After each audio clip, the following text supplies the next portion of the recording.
Christopaganism is not a monolith. I know if I had my druthers, I would just leave it at that and be telling you the outro stuff. But I understand how people are. We like categories, we like definitions.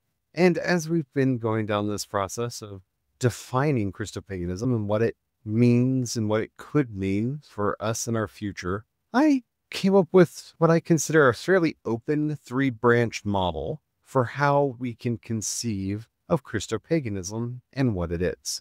So, yeah, let's talk about the three branches of Christopaganism today as we walk together down creation's paths.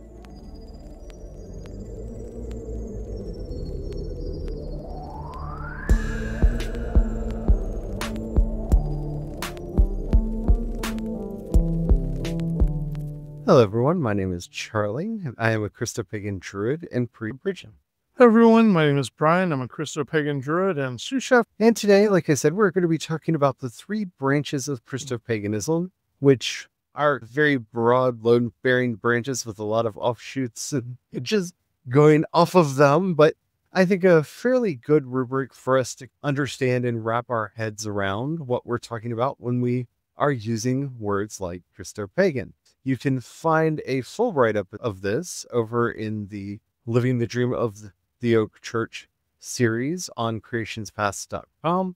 Before we get into all that, if you haven't already, don't forget to like, subscribe, follow, whatever the terminology happens to be on whatever platform you're listening to us on. We do 5 original Christopagan and Druid episodes Monday through Friday. You don't want to miss anything, so we got a lot of cool stuff coming up, especially for Pride Month. All right, let's just get into it now, shall we? Christopaganism is both a new and an old idea, and while we spent most of last week's Wednesday episode going into kind of a definition as to what Christopaganism is, I think it's important for us to realize that it really means a lot of things to a lot of people. And it's like the word paganism itself. It's a word that we need to be careful when we are trying to do definitions to preserve as much ambiguity as possible while being as specific as possible.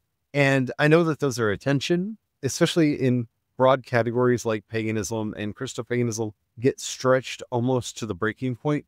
But it's very important, especially because both of these are homes to a lot of spiritual refugees, if you will, that are fleeing from other very fundamentalist belief systems and really do not want to recreate the same fundamentalism that they came out of. We have a tightrope that we're trying to walk here because I do think definitions are important and are necessary because we need to know what we mean when we say the words, but those definitions have to be open and accepting enough that we're not excluding people that choose, want, or need, or should be covered by the definition. In a way, definitions have deeper meaning when they tend to embody the spirit of what they're defining. Paganism is a very open and wild as a nature, just it does its thing. Regardless of what our wishes and wants are, nature will do what it does. I like when you're trying to define Christopaganism, in the article, you allow space for that wildness, that natural growth to be there as well. To me, the two core aspects of something that are required for the pagan label, and this is my definition, but I've seen others echo similar things to this, is that it needs to somehow be earth-centered and or nature-centered, however you want to phrase that. To me, that's two ways of saying the same thing, though I know some people have added this same kind of nuance between being earth-centered and nature-centered. To me, they're pretty much saying the same thing. But the other aspect that to me is necessary for something to be pagan is a sense of wildness. What I mean by that is I look at wild as being not so much untamed, but natural. Because I think we mistake the idea of something being untamed in that there is a state of nature that is beyond the touch of humans. And yes, maybe in the most remote places on Earth, there is a place that exists like that. For the most part, all of the species that would not conform to our ideals, we wiped out. There is a, let's say, coincidental extinction process that rolls across the world with human migration, that a lot of the large predators and large megafauna tend to go as we move through it. Again, could be coincidental. It could be the fact that they already went extinct, made it easier for us to move into the area or expand better into the area. We may have had something to do with those extinctions. There is a spotty record at best as to how much we actually played a role in those extinction events. But with one exception, there are no wild horses. We have gotten rid of the auroch. The animals that exist, even the ones that we would consider untamed and wild, are the ones that have survived human colonization.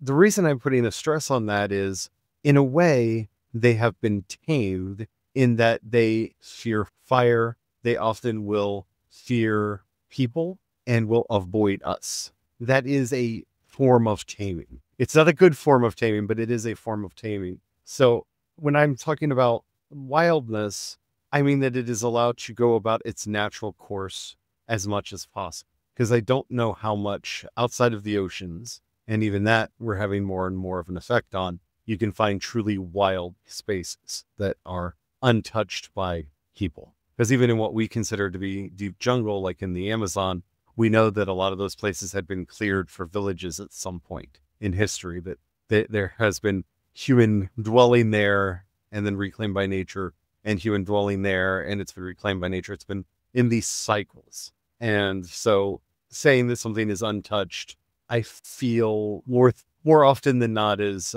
mythological thinking in a lot of instances. Not in all, like I said, there are a few untouched places, but not that many. And so when we think about this concept of wildness, a wildness that allows for humans to participate in it, that kind of natural wildness is the core of paganism to me and Christopaganism. When we look at the early church, there was a ferocious wildness there, to the point where Paul has to say things like, only let 3 prophets speak at a time, and then everybody discuss and judge what they heard.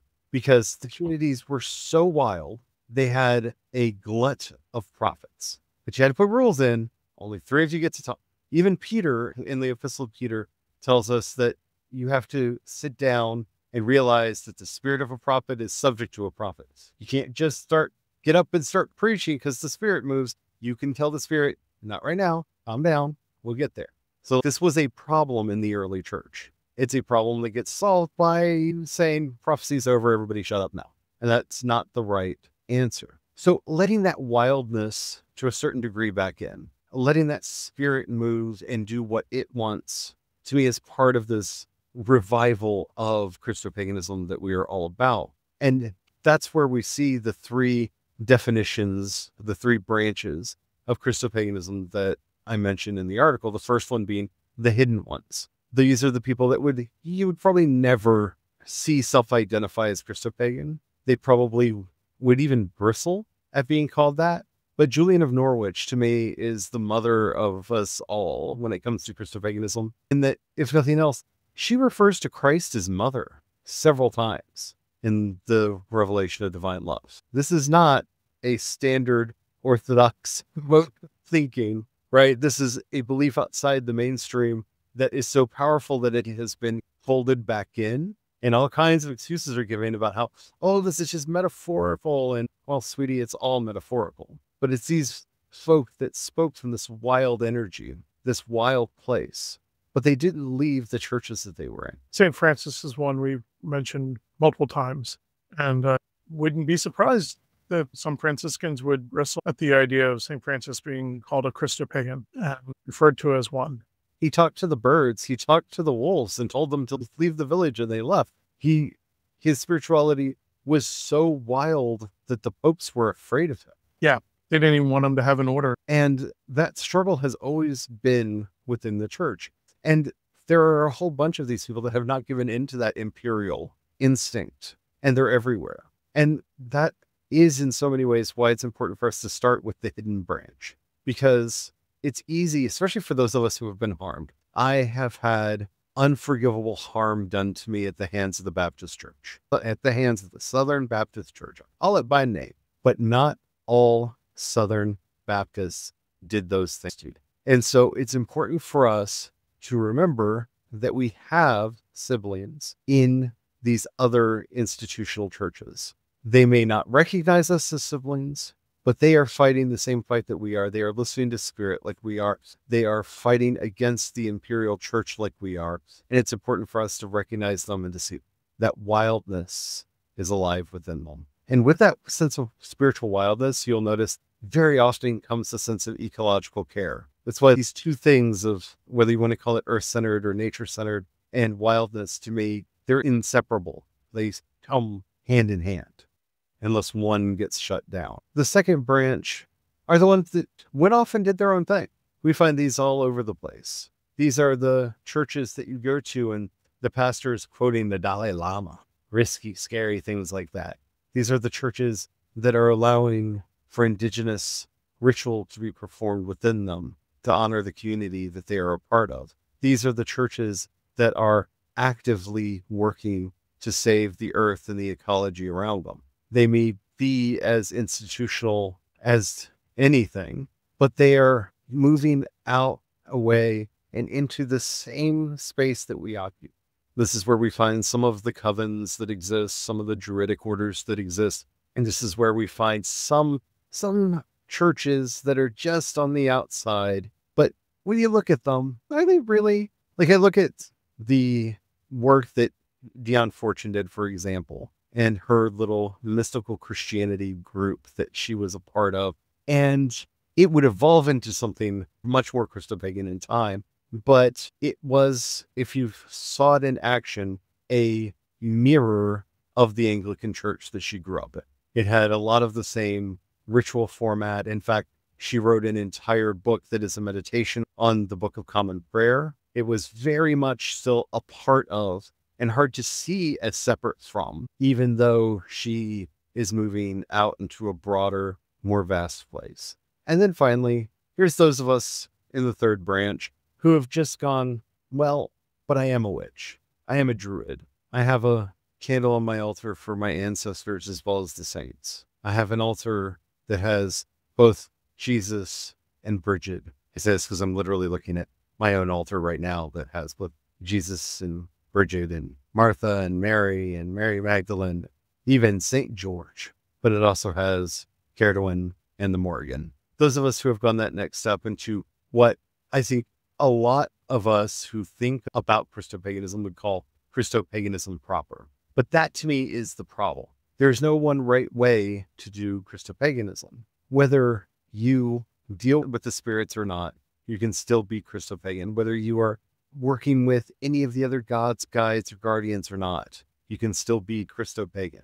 If you are just living in defiance of the imperial church telling you who to love, who to hate, and who to be cruel to, you are still operating within Christopaganism. If nothing else, I really want us to take time as we're going through this series and really meditate on this sense of openness of definition, and don't let your definition become so rigid that you cannot accept a Christian witch or a Christian druid or a Christian heathen or a Christian dree, whatever the path the other person is on, or just a very earth-centered Christian who in all other ways seems orthodox. If we are going to be successful in dethroning, even if it's just for ourselves, the imperial church, however we conceive of what comes next has to be open, broad, and accepting. Now, it can't be so loose that it cannot stand, and I understand that, and that's not what I'm saying. But it has to be open enough that everyone who wants to shelter under its boughs, and also don't force the label on somebody who doesn't want it. Like I said, I would consider Julian of Norwich, for example, a Christopagan, because I think just the phrase Mother Christ earns you a ticket to the club. But other things that she says in that book as well that would cement her membership. But she would probably bristle at that because of what the word pagan meant in the time in which she lived. I'm just using her as an example because I don't want to use any living, breathing people as examples because that's rude. I don't want to call anybody out. But I will say that there are quite a few prominent folk in these Christian spaces whose books I love, whose lectures I attend, and whose work really informs my own that would not apply this term Christopagan to themselves, to whom it would really apply. And I can think just off the top of my head right now, I'm not going to name them, but I can think of at least 6 writers off the top of my head right now that really should be included and are welcome in the tent should they ever decide to take the name for themselves, because they meet all of the what I would consider criteria. Because this is what we're doing when we're starting anything. We are creating a club. Now, it can be a very rigid club where there are oaths and promises and forms that you have to fill out and membership dues and what have you. Or a very loose club where it's like, we're all going to be a fan of this idea and going to police our membership and do just the lightest touch of gatekeeping. But if you believe that you can ever start a group, a movement, or anything of the and not have gatekeeping at all, you either haven't started a group or the group hasn't been around long enough. Because gatekeeping will arise. It's a natural instinct in humans. And knowing this, because it's the way that we differentiate. For a group to be defined, there has to be an in-group and an out-group. Knowing this, we need to sublimate that desire to name an out-group so that, as I always say, to me, the out-group is the imperial church. Those people who say, touch not the Lord's anointed, touch not the one anointed of the Lord, that you have to obey, you have to follow me. I am the key to your salvation. If I say that you are not going to heaven, you are not going to heaven. Those folk, yeah, they're on the outside. That's also why we often talk about warring against principalities and powers, because even then we recognize that though they're on the outside, they are a slave of the imperial church. And should they wish for their freedom and liberation, we still hold this safe space for them that they can take refuge in, so long as they're not a wolf in sheep's clothing. But that's the thing to understand about power. Power is a brittle thing, and it is dependent on so many others. And for every person who claims to be a prince of the church or someone, a prophet or an apostle in the church, and has this power and authority, they generally have people above them that they're answering to. And even if you get all the way to the top and you're like, we found the one on top, they probably have donors that they are responsible to that would cause their funding to dry up if they stopped being the way that they are. And those donors have various institutions with financial interests in them, which is where they're getting their money from. It's a serpent eating its own tail of competing responsibilities. The easiest way to see that is, for instance, in the Catholic Church, most would think, Pope is at the top. Well, the Pope has to answer to the cardinals, College of Cardinals. And the College of Cardinals still have to answer to the Pope.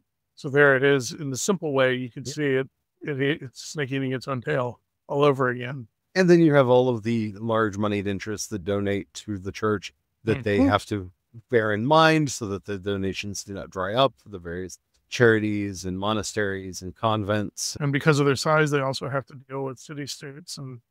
So just bear in mind, we aren't being hit by some of those network effects yet. This is still a young idea. This is a new idea. Like I said, the oldest real references I could find to Christopaganism go back to the 70s. But those impacts will start hitting us, and it's better for us to think about them now than later when things have gotten too rigid and it's already too late. So yeah, that's my idea of the 3 branches of Christopaganism and why it's important for us to be thinking through this so that we can create this spacious, open mindset. I'm curious what y'all think. I think the 3 are open enough. Like I said, you can read the full post over at creationspaths.com. And yeah, I'm really curious what you think. You can let us know in the comments. If you're listening to us on YouTube, Spotify, or creationspaths.com, you can leave a comment right there. If you're listening to us anywhere else, even if they say you can leave a comment, they don't notify us, so we won't know. But you can leave a comment there anyway, because engagement is magic. And then head over to creationspaths.com, click on chat, and you can leave a message there, and we will see it, and we will be able to get back to you. While you're there, if you happen to have a few dollars, you can pass our way. We offer monthly and annual memberships. You can also support us on Patreon and Ko-fi. I am CE Dorset on both, and you can support us using the Cash App hashtag CreationsPaths. Thank you to everybody who does that. We are ever so grateful. Thank you so much. You all really do help us keep the lights on, keep a roof over our head, and food on our table. If we've ever said anything that's helped you out, please share it with others. That helps us out more than you know. And as we're heading out today, O Blessed Julian, Mother of Wisdom, Apostle of Divine Love, Help us to seek Christ in our hearts and to find the deep path through the via negativa and through the darkness into the wondrous and wild light that you found, so that we too may one day feel in our bones and proclaim with our entire heart the glory of the divine love. Amen. Amen.